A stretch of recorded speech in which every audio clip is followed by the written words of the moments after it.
وأقيموا الصلاة وآتوا الزكاة واركعوا مع الراكعين। আল্লাহ পাক রব্বুল আলামিন নামাজ প্রতিষ্ঠা করার জন্য তার বান্দাদেরকে বলছেন তোমরা নামাজ প্রতিষ্ঠা করো, কারণ এটাই ঈমানের মূল অংশ। আল্লাহ পাক রব্বুল আলামিন নামাজের কথা বললেন। আল্লাহ পাক রব্বুল আলামিন তার বান্দাদেরকে জানায় দেন, ও আমার বান্দা তোমরা নামাজের গুরুত্ব দাও, তোমরা নামাজ কায়েম করো, তোমরা নামাজের হুকুম পালন করো, তোমরা আমি আল্লাহর বিধান পালন করো। কিন্তু আজকে আমার রাষ্ট্রের মধ্যে নামাজের বিধান চালু নাই, আজকে আমার রাষ্ট্রের মধ্যে নামাজের কোনো হুকুম চালু নাই, আমার রাষ্ট্রের মধ্যে আজকে নামাজের কোনো বিধান চালু নাই। কিন্তু আমার রাষ্ট্রের মধ্যে আজ আমরা মুসলমান হওয়ার পরেও আজ আমার রাষ্ট্রের মধ্যে নামাজের জন্য কোনো শাস্তি দেওয়া হয় না। আল্লাহ তাআলা সরাসরি বললেন, ও আমার বান্দা তোমরা নামাজ কায়েম করো, তোমরা যাকাত দাও এবং তোমরা রুকুকারীদের সঙ্গে হয়ে রুকু করো।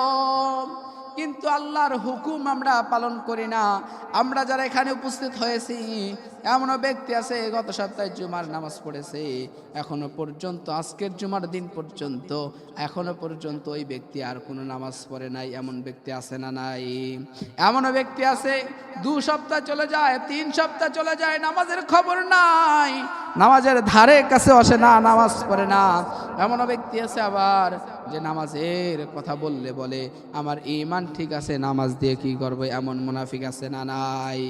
আল্লাহর নবী বললেন, আসসালাতু ইবাদুদ্দিন ফামান আকামাহা ফাকাদ আকামাদ্দিন। নামাজের দিন মূল অংশ হচ্ছে নামাজের দিন মূল অংশ, এটা মূল অর্থ হচ্ছে নামাজ পুরো একটা দিন যার ভিতরে আছে তার জন্য নামাজ কায়েম করা হয়েছে, নামাজ ফরজ করা হয়েছে। যেই ব্যক্তি সমস্ত কিছু মানলো, যাকাত মানলো, সমস্ত দুনিয়ার সমস্ত কিছু বিধান মানলো, নামাজ মানলো না, তার মধ্যে কোনো দিন নাই। কিন্তু যেই ব্যক্তি নামাজ পড়েছে, সকল বিধান মেনেছে, আল্লাহর হুকুম পালন করেছে, সেটাই হচ্ছে আসল দিন। কারণ হযরত ওমর রাদিয়াল্লাহু তাআলা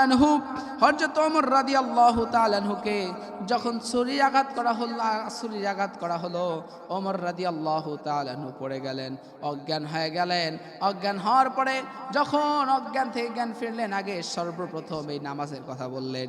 কারণ তার কাছে সমস্ত দুনিয়ার কিছু ঠেকার দরকার নাই, তার কাছে চিকিৎসার দরকার নাই, তার কাছে কোনো কিছুর দরকার নাই, তার কাছে আগে দরকার ছিল নামাজ। যে নামাজে ওমর রাদিয়াল্লাহু তাআলা দাঁড়িয়েছে, ওই নামাজটা আগে হয়েছে কিনা সেইটা আগে জিজ্ঞাসা করলেন। সাহাবায়ে কেরামকেও জিজ্ঞাসা করলেন, ও সাহাবায়ে কেরাম, আমি যে অসুস্থ অবস্থায় পড়েছি, বলো তো নামাজ কি হয়েছে কিনা? সাহাবায়ে কেরাম বললেন, জি আমিরুল মুমিনিন খলিফাতুল মুসলিমিন, নামাজটা হয়েছে। কিন্তু আমরা আজও পর্যন্ত নামাজের গুরুত্ব দিতে পারলাম না।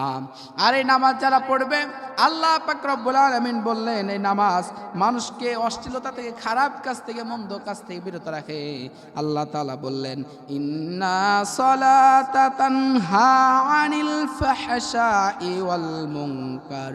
নিয়মিত নামাজ মানুষকে অশ্লীলতা কাজ থেকে, খারাপ কাজ থেকে, মন্দ কাজ থেকে বিরত রাখে।